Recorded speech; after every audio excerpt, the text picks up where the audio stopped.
Let's start with the chapter Balance of Payments.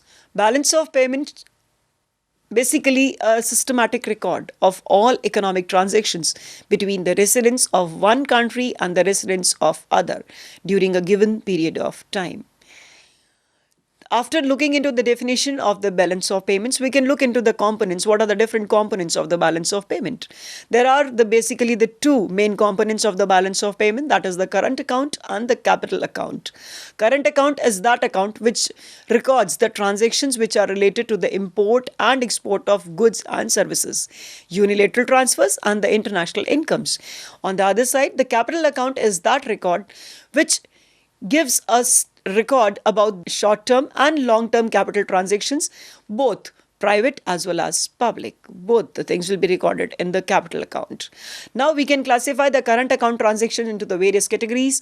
First is the export and import of goods or merchandise.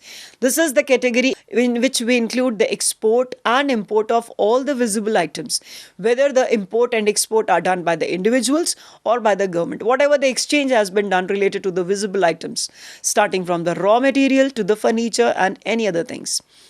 Next, we have invisible items. Invisible items can be easily classified into the three different groups. First is the services. Services, all the different types of services, whether related to the shipping, related to the banking, tourism, all the services which are provided by the resident of one country to the other countries. Next, we have the unilateral transfers. Unilateral transfers belong to those items, those payments which are received without making anything in return. This can be in the form of a scholarship, it can be in the form of an allowance, it can be in the form of a donation.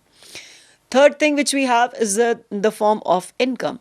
Incomes can be in the form of compensation of employees, or it can be in the form of receipts of the interest payments by the people of our country and payments made to the people of other countries. The next thing which we have is the capital account transactions. For the capital account transactions, we have the various categories. But before we switch over to the categories, let's look into the things that what all things are shown by the capital account transactions. Capital account transactions always show a change in the stock magnitude, that how much change has been taken place in the stock. It also shows the capital receipts and the payments. It is always related to the short-term and the long-term capital. Now let's look into the classifications. The different classifications for the capital account transactions we have. First, the loan taken by the government, corporations or the individuals from the government, corporations and individuals or financial institutions.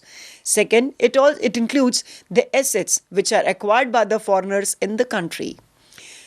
Next, this amount of money which is received in the form of repayment of loan which was lent abroad. This is also a part of capital account. Last thing but not the least, changes in the stock of gold or foreign currency. It is also the exchange we are doing in relation to the gold or in relation to the foreign currency will be a part and parcel of the capital account transactions. We have one more classification that is a more easier to understand and better one also, especially from the point of view of the examinations also. This will be very good. That is another classification we have. In this we have only the two categories, that is direct foreign investment and the portfolio investment. Direct foreign investment, it refers to the investment which is undertaken in the firms belonging to other countries by acquiring control over them. For this, the best example is we can quote over here. That is, the Lakshmi Mittal has purchased a property in UK. This is direct foreign investment. If Lakshmi Mittal purchases any company, any well-known company or any well-known manufacturing units in UK, any other country of the world, that will be considered as a direct foreign investment. Means you purchase the property over there, you purchase the manufacturing unit over there, and you become a complete owner of the company. This is direct foreign investment. On the other side, we have a portfolio investment. In this, we don't need to purchase whole of the company, but you have to do only one thing. You just need to purchase only the shares of the foreign companies. And just by purchasing the shares of the foreign companies, you become a owner to some extent of the company. And this is one of the way of portfolio investment, and it is also a part of the capital account transactions. Next thing we have the different categories for the balance of payments. Let's look into this. First is the balance of trade. Balance of trade It includes all the statements related to the import and export of visible items. Only visible items. That is export and import. Means visible items means all the tangible items, starting from cars, clothes, jewelry, anything. That can be tangible means that can be seen, which can be touched. That is a visible item. Next side we have balance of current account. Balance of current account will include the statements related to the visible, invisible and the transfers. Visible means if I am using the word over here that the balance of current account includes the visible items. It means indirectly I want to say that the balance of trade is a part and parcel of balance of current account. Invisibles means all the payments, unilateral transfers and all, that will be a part of this. Next thing is the transfers. And the next category is the balance of capital account.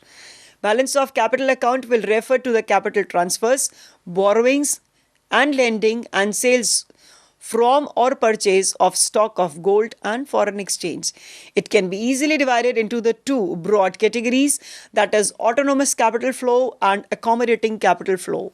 Autonomous capital flow are basically the ordinary flows which continue during the ordinary condition, which continue during the day-to-day functioning of the economies. On the other side, we have the accommodating flows. Accommodating flows are done intentionally to maintain equilibrium in the balance of payment. If our country is facing a disequilibrium in the balance of payment, then the accommodating flows can be done. On the other side, we have a balance of payments disequilibrium. Two types of disequilibrium can be there. That is the surplus balance of payment and the deficient balance of payment. Surplus balance of payment is always welcome, is always beneficial, and we also call it a favorable balance of payment, and it's never a problem with any of the country. On the other side, the deficient balance of payments is a problematic thing for the country and thing to worry about, because this is unfavorable. Now let's look into the things that what are the different causes for the adverse balance of payment, or what are the different causes for the deficit balance of a payment, because we don't need to look into the reasons that why our balance of payment is in surplus. We need to worry about that what are the causes, what are the reasons behind the deficit balance of payment. Let's look into the first thing, that is fall in foreign demand. Suppose what happens if the demand of the foreigners changes, moves away from the demand of our products to the products of other countries. This can happen only because of the change in the taste and preferences of the foreigners. This can only happen due to the change in the tastes of the people of those countries. In that case, they can stop purchasing, they can stop demanding our products, and as a result, the exports of our country can go down, and ultimately there will be an adverse balance of payment. Next thing is the responsible for adverse balance of payment is the inflationary pressures in the economy.